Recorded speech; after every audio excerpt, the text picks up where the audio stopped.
கண்மையர்க்கும் பாட்டு சொல்லி பாட்டு ஒன்று தரியா தரியா தரியா தரியா தரியா தரியா மனசு எடுத்துட்டா ஜெயிச்சா ஊரு சாமி தாயம் பத்து முக்கத்துக்கு மேலும் சீட்டு சட்டமாகி போச்சு பத்து முக்கத்துக்கு தாயம்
அடி குமிக்க எடுக்கிறீல எல்லாம் உன்னைய பார்த்தோன்னே தாண்டி ஏறுது இறங்குது செட்டு நம்ம கோவிடு செட்டுன்னு அடி அடி அடிச்சு கலப்புறீங்க கலப்புங்க கலப்புங்க உண்மையிலே நல்லா அடிக்கிறீங்க எங்களை பாராட்டினா இருக்கட்டும் உண்மையிலே சொல்றேன் உங்களை தான் இன்னைக்கு பாராட்டுறேன் என்ன ஏன் பாராட்டுறீங்க உங்களை பார்த்தா எனக்கு ஆச்சரியமா இருக்கு அதோட சந்தோஷமா இருக்கு இதுல என்ன ஆச்சரியம் உண்மையிலே சொல்றேன் தமிழ்நாட்டுல பிறந்த பிள்ளை இருக்கு ஒழுங்கா தமிழ் பேச தெரியல அது இங்கிலீஷ் படிக்கலையா படிக்கிறதுல பற்றி எட்டாசு புசுன்னு பேசிட்டு தெரியுங்க இல்லையா அப்படின்னா பெரியவங்க அப்படிதான் தமிழை வளர்க்குறவனும் வேலை பார்க்குறவங்க பூரா தெலுங்காரன் ஹிந்திக்காரன் தான் இருக்கான் அவன் தான் சோறு போட்டா நல்ல மண்ணை வெட்டுறான் நம்மளாம் 5 மணிக்கே கையெழுவானே தமிழ் அப்படி எப்படி வளர்க்குற தண்ணி வச்சு வளர்த்தா தான் போடும் சரி அது போயிட்டு போயிடு அதே தமிழ்நாட்டில் பிறந்த பொம்பளை பிள்ளைகளுக்கு இந்த மாதிரி இன்னமும் ஒரு சேலை கட்ட தெரியல, நெத்தி நிறைய ஒரு குங்குமம் வைக்க தெரியல, ஒரு கொண்டை போட தெரியல. கலாச்சார சீரழிவு. பூரா சுடி மிடி கடின்னு போட்டுட்டு அலையுது பக்கிய. அது மட்டுமா இந்த ஜீன்ஸ் பேண்ட் வேற போட்டுக்குது. நன்றாவி அது ஆம்பளை பையலா பொம்பளை பிள்ளைன்னு தெரியாது. அதை போட்டுக்கிட்டு வேண்டாம்னு சொல்லல. இந்த மாதிரி கூட்டத்துல ஆத்திரம் வச்சுறதுக்கு என்ன பண்ணுங்க, அது என்னமோ பண்ணிட்டு போகுது. நான் என்னன்னா இந்த பாவாடை தான் இந்த பிள்ளையாச்சும் கட்டுதா பத்திலாம் நலவான்ட்டாங்க. அதனால அந்த ஒரு எனக்கு என்ன ஆச்சரியம்னா, இங்க உள்ள பிள்ளைகளுக்கு இதெல்லாம் தெரியல. வெளிநாட்டுக்கார பிள்ளை பாருங்க, நீங்க அயல்நாட்டு பிள்ளை எப்படி தமிழ்ல பேசுறியே, தமிழ்ல பாடுறியே, தமிழ் மாதிரி சேலை கட்டி, தமிழ் மாதிரி குங்குமம்லாம் வச்சு. நான் பாருணும்ல யூரியனும்ல லோக்கல் சும்மா பொய்யெல்லாம் சொல்லுவாரு. ஒப்புறானே நான் தமிழ்நாட்டுக்கார பிள்ளைங்கிறேன். என்ன சாப்பிடுறிய? ஏய் ஒரு பேச்சுக்கு சொன்ன நன்மாவா எல்லாரும் சாப்பிடத்தான் நானும் சாப்பிடுறேன். உங்களை எல்லாம் பெத்தாங்களா செஞ்சாங்களா? செஞ்சுதான் பெத்தாங்க. என்ன செஞ்சு? கல்யாணம் செஞ்சு. நாங்களும் செஞ்சுதான் பெத்தோம். அப்புறம் என்ன கழுதை கேட்கிறேன்? ஏன் இப்படி கோபமாவே பேசுறீங்க? அப்புறம் கருப்பாற மாதிரி கோபப்பட்டாலும் கலையா இருக்குங்க முகம். அந்த கோபத்தோட உண்மையிலே சொல்றேன். ஆமா இந்த உடம்பு கலர், இந்த கலர்ல நம்ம ஊர்ல இருக்க பெண்கள் இங்க வெளிநாட்டுக்கார பிள்ளைதான். சத்தியமா நான் காரக்குடிக்கார பிள்ளையா? கண்ணாடி மாதிரி இருக்கு. வந்து தண்ணி குடிச்சா அந்த தொண்டையில இறங்குறது தெரியும் போல. கொஞ்ச நேரம் கழிச்சு பாரு கீழே இறங்குறது தெரியும். அங்கேயும் கண்ணாடி கழிச்சா இருக்கா? சென்னையில் இறந்தாருக்கு தெரியும். உண்மையை சொல்றீங்க. எங்க உள்ளவங்க? அதை நான் உங்க ஊர் செட்டிநாட்டுக்கார பிள்ளை. நம்ம ஊர்ல யாரு? ஆத்தங்குடியில படமெல்லாம் வரைவார்ல ஞானம், ஆர்டிஸ்ட் ஞானம். அவர் குழந்தையாதான். போய் சொல்லாது. அவனுக்கு இப்படி ஒரு குழந்தையா இருந்தா எனக்கு தெரியாம இருக்காரு. எப்படி உனக்கு சொல்லுவேன்? சொன்னாக்கா நீ தள்ளி போயிருந்த தெரியும். மறைச்சேன். சுமாரா இருந்தாவே நம்ம வயதை விட மாட்டாங்க. உன்னை மாதிரி சூப்பர் பிகரா இருந்தா விடுவாங்களா? நீ விடுவேன். உன்னை பார்த்தா எனக்கு பொறாமையா இருக்கு. ஏன்? நானும் எத்தனை பெண்கள்லாம் பார்த்திருக்கேன். பெரிய நீ கொள்ள பொம்பளை பார்த்தவங்க இப்படி சொன்னீங்கன்னா இங்க உள்ளவங்க என்னை தப்பா நினைப்பாங்கல்ல. அது இல்லைங்க, ரோட்ல போய் பாக்குறது இல்லையா? அப்படி எத்தனை பெண்களை நான் பார்த்திருந்தாலும் இந்த திருவாடாமையில, அதுவும் இந்த மேடையில, அதுவும் இப்ப தாண்டி இப்படி எல்லாம் பாக்குறேன். எப்படி நெஞ்செல்லாம் மயிறு முளைச்ச பொம்பளைய எனக்கு தெரியும். நீ 3 மாடிக்கு தோல்வியிலே 10 கிலோ வெள்ளுவீங்க. மகர கட்டிப்பா.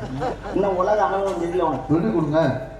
ரோமக்கட்டை அதிகமாக இருக்க பெண்களுக்கு தான் உணர்ச்சி அதிகமாக இருக்குமா? ரோமக்கட்டா காமக்கட்டானா? சாரி ஏங்க சும்மா கேளுங்க. இல்ல உணர்ச்சி வசப்பட்டு உண்மையில சொல்றேன். இந்த முடி அதிகமா இருந்தா உணர்ச்சிகள் அதிகமா இருக்குமா? ஏன் உட்காந்து எடுக்க போறியா? மாட்டேன். என்ன சொல்ல போறேன்? திடீர்னு எடுத்துட மாட்டேனா? 3 நேரம் ஆகுமா? அவ்வளவு இருக்கா? இங்க பாரு. ஏங்க அப்பெல்லாம் உங்களை எல்லாம் எவன் ஒருத்தன் தொட்டு தாடி கட்டுறானோ அவன் கரண்ட கால் இருந்து சாக வேண்டியதான். சாகட்டும், செய்ய முடியாதனால என்ன மயிட்டு பாரு செருப்பு கொண்டு அடிக்காங்க. கேட்டா எனக்கு அத்தனை டிசைன் தெரியும், இத்தனை டிசைன் தெரியும், 64 டைப்ல புடுங்குவேன், நக்குவேன், முகக்கட்டை முண்டை பையன் கண்டு வந்து தண்ணியை போட்டு கூப்பிடப்படுத்துக்கிறேன். நானும் 8 நாளைக்கு தான் பொறுமையா இருப்பேன். நானும் ஒரு பொண்ணு தானே, எனக்கு அந்த ஆசா பாசா இருக்காதா? என்ன நாளைக்கு பார்க்குறேன்னே சொல்றாங்க. ஒரு நாளும் பார்க்க முடியும். நானும் ராத்திரி 1 மணிக்கெல்லாம் எந்திரிச்சு போய் கிணத்தடியில தண்ணி இறைச்சி தலையில ஊற்றி கிணறே வத்தி போச்சு. இந்த தண்ணியும் கிடைக்கலையா? தண்ணியும் வரும். சரி பருவத்துல பயிர் செய்யணும் இருக்காரு. ஒரு மயிர் ராத்திரி 1 மணிக்கெல்லாம் போய் குடிக்கிறியாடி? இந்த உணர்ச்சியை கட்டுப்படுத்த ஒரு பொண்ணு எவ்வளவுதான் போராட வேண்டியிருக்கு. நம்ம தமிழ்நாட்டு பெண்களுக்கு தான் 4 வகை குணம் உண்டு. அச்சம், மடம், நாணம், பயிர்ப்பு. மற்ற மாவட்டத்துல தர பண்ணிருக்கேன். தமிழ்நாட்டுல நான் சொன்னேன். சரியா? மற்ற மாநிலத்துல இருக்காதுன்னு தெரியல. நம்ம மாநிலத்துல 4 குணம் இருக்கும். அதனாலதான் தேடி பிடிச்சி இங்க கல்யாணம் பண்றாங்க. அது சரி இருக்கட்டும். அச்சம்னா என்னடி உன்கிட்ட கேக்குறேன்? நீ ஒரு பொண்ணு தானே? அச்சம்னா என்ன? அச்சம்னா அச்சம் அதுதாண்டி. அப்படின்னா என்ன? அச்சம்னா பயம். அப்பா வரா, அம்மா வரா, அக்கா வரா, சித்தப்பா வரா, பெரியப்பா வரா, ஒரு மரியாதை கொடுக்கணும். என்ன மயிர் பாருங்க, அடிப்பட்ட சிரிக்கி இப்படி பேசக்கூடாதுன்னு இப்ப சொல்லிக்கிட்டு இருக்கீங்க. 4 வகை கூட நம்ம பெண்கள்கிட்ட தான் உண்டு. சரியா? சரி. மரியாதை கொடுக்கணும் பெரியவங்க வந்தா. அது அச்சம். நான் கொடுக்குறேன். மடம்னா என்ன? மடம்னா சாமியார் எல்லாம் சேர்ந்து படுத்துருக்காங்க. ஆமா, நீ கூட போய் படுத்துக்க. போடி எடுவட்டவள. மடம்னா தெரிஞ்ச ஒரு விஷயத்தையும் தெரியாத மாதிரி நடிக்கிறதே மடம். அது எப்படி? உனக்கு கல்யாணம் ஆகுது. கல்யாணம் அன்னைக்கு இரவு உனக்கு ஃபர்ஸ்ட் நைட்டு. நீ பாலோட ரூமுக்குள்ள போற. உங்க வீட்டுக்காரர் உன்னை எதிர்பார்த்து ரெடியா இருக்காரு. பாலை கொண்டு அவர் கையில கொடுக்குற, காதுல கும்பிட்டு விடுற. என்ன இப்பதானே சொன்னேன் இப்படி பேசக்கூடாது பொண்ணு. சரி ஒண்ணே விடு. வீட்டுக்காரர் காதுல கும்பிட்டு விடுற, அவர் பக்கத்துல உட்கார வைக்கிறார். நம்ம நேரம் பேசிட்டு இருக்கேன். கொஞ்ச நேரம் நின்று ஒரு விஷயத்த கேட்கிறாரு. அந்த விஷயம் உனக்கு தெரிஞ்சதாவே இருக்கும். அப்ப நீ என்ன சொல்லணும்னா, அப்படின்னா என்னங்க அப்படின்னு நீ கேட்கணும். தெரியாத மாதிரி நடிக்கணும்.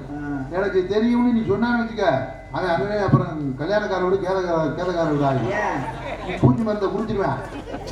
ஓ, தெரிஞ்ச விஷயமா இருந்தாலும் அப்படின்னா என்னன்னு கேட்டாலும் தெரியாது. இதுதான் மதம். அடிக்கிறது தான் போனா நீ பழச்சிக்கிருவ. நானும்னா என்னடி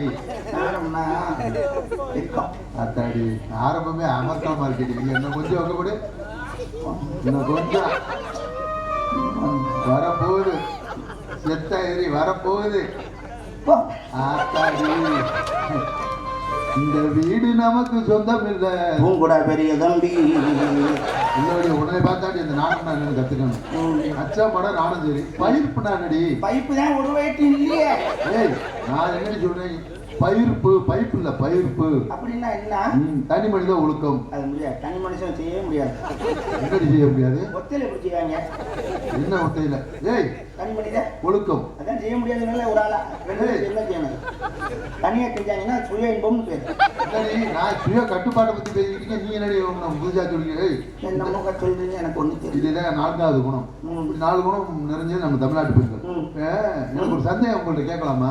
வர்றவங்க பூரா தண்ணியை போட்டு படுக்கிறாங்கிறிய, கோவில்ல உள்ள சில மாதிரி இருக்கிய, நீங்க உங்களை பக்கத்துல வச்சுக்கிட்டா தண்ணியை போட்டு படுக்கிறாங்க. நான் ஜலமா இருந்த என்ன ஒண்ணு மணி ஆட்டுற பூஜாரி ஒழுங்கா ஆட்டணும். மணியை கையில ஒடிச்சுட்டு மணின்னு படுத்துக்கிட்டாங்க. மதுரா மணியில நாக்கு வேற இல்லை. நாக்கு போடுறாங்கிறது கேட்கறாங்க. நாக்கு போடா மணியில் எப்படி சத்தம் வரும்? கையில் அடிக்கணும். வெறும் மணி அடிக்கேங்க. இவ்வளவு வேதனைகளை சோகங்களை கஷ்டங்களை மனசுல மறைச்சுக்கிட்டு தான் சிரிச்சு பேசினாடி. அவ்வளவு தடிப்பா நம்ப முடியலையே. அம்மா தர்மசாமி, உன் கஷ்டம் என்னன்னு எனக்கு தெரியுது. காரணம் நானும் அக்கா தங்கச்சியோட பிறந்து வந்தேன். அதனாலதான் உன் கஷ்டம் என்னன்னு எனக்கு தெரியுது. ஒரு காலை அரிச்சா கோழி அரை வச்சு சொரிஞ்சிடலாம், ஒரு மூக்கு அரிச்சா விரல வச்சு சொரிஞ்சிடலாம். உன் கஷ்டம் என்னன்னு எனக்கு தெரியுது. நானும் அக்கா தங்கச்சியோட பிறந்து வந்தேன். ஒரு காலை அரிச்சா கோழி அரை வச்சு சொரிஞ்சிடலாம், ஒரு மூக்கு அரிச்சா விரல வச்சு சொரிஞ்சிடலாம். உன் கஷ்டம் என்னன்னு எனக்கு தெரியுது. நானும் அக்கா தங்கச்சியோட ஒரு காலை அரிச்சா அதை நீ ஒண்ணு இறக்க பேச்சப்பாரு. நான் பரிதா போட்டு சொல்றான்னு பார்த்தா மக்கள் மீற பத்தியெல்லாம் காது அரைச்சா கோழியரை விட்டு குறையலாம். இதை குறைஞ்சி வர செவிடா போகிறாங்க. மூக்கு அரைச்சா விரல விட்டு தெரியலாமா? அப்ப இது பழைய கட்ட வழக்கமாக எடுத்துக்கொண்டு ஒற்றை அடி. கோகார பிள்ளை இருக்க குணமும் இருக்கு, கோபம் இருக்கு. இடுப்புக்கு கீழே மச்சம் இருந்தா தான் மூக்குக்கு மேல கோபம் வருப்பாங்க. அதை பண்ணி பார்த்தேன். கம்மாயில குடிச்சோம்னா 2 வரும். 3 மச்சம் இருந்துச்சு, ஒன்றை வெட்டிவிட்டாங்க சுண்ணத் பண்ணும்போது. டாக்டர் கொஞ்சம் ஆசி கூட அதில் விழுந்துச்சு. டாக்டர் கொஞ்சம் கூட விவரம் இல்லை. ஏன் வெட்ட வெட்டியை விட்டுட்டு வெட்டக்கூடாது வெட்டியிருக்காங்க. என்னமோ விட்டு இருக்கு, அது உனக்கு பிடிக்கல. என்ன ஏய் இந்த காலையில ஜாதகத்தை காமிச்சேன். என்ன கிழிஞ்சிருக்கா, நல்லா இருக்கானா? அது அவருக்கு பார்க்கணுமா? அதுதானே. இந்த வருஷம் பலன் எப்படி இருக்குன்னு கேட்டேன். அவர் சொன்னார், தம்பி துரைராஜ் இன்னைக்கு தேதியை போட்டு எழுதிங்க, இன்னையில இருந்து உங்களுக்கு கல்யாண கரகம் ஆரம்பிச்சிருச்சு. கல்யாண நாளை கரகம் தானே ஆரம்பிக்கதான் தெரியும். அவர் அப்படி சொன்னாரா? எனக்கு நம்பல, அவர் மேல நம்பிக்கை இல்லை. அப்புறம் என்ன மைத்துக்கு ஆண்டு போய் ஜாதகம் பார்த்தா இப்படிதான் இது சேர்க்கக்கூடாது. அப்ப எனக்கு நம்பிக்கை இல்லை. ஆனா இப்ப பாருங்க, அவர் சொன்ன உண்மை. காலையில ஜாதகாரர் சொல்றாரு, இப்ப உங்களை நான் பாக்குறேன். விடியட்டும். இங்க உள்ளவங்க பெரியவங்க முன்னிலையில, இங்க உள்ள இளைஞர்கள், இந்த நாடகத்தின் அமைப்பாளர் ஐயாமார்கள், என்ன அதிகாரிகள் முன்னாடி வச்சு உங்களை தாலி கட்டி இப்படியே காரைக்குடி கூட்டு போறேன். தாலி கட்டியா? யார என்ன தாண்டி? நான் உன்னை விரும்புறேன். அப்ப நானும் உன்னை விரும்பணுமா? வேற யாரையும் விரும்புறியா? என்னை தாலி கட்டி கூட்டு போற? ஆமா சொல்ல. அப்படி ஏமாந்து போகணும், உன் தலையில திருந்தாரு கிரிக்கெட் விளையாடுவான். இந்த மாதிரி ஒரு பொண்ணை பார்க்காம காஞ்சி போய் பைத்தியம் பிடிச்சி போய் தெரிஞ்சேன். இங்க வாரு, இனிமேல் எனக்கு என்னடி கவலை? இங்க யாரு ஆண்டவன் கொடுத்தது இங்க ஐயா அப்படி அப்படி இருக்கு. இதை பார்த்துதான் ஏமாந்தியா? இப்ப பூரா அங்கங்கதான் இருக்கும். ஒரு 1/2 மணி நேரம் கழிச்சு பேக் எடுத்து பேக்கில் வச்சுக்கிடுவேன்.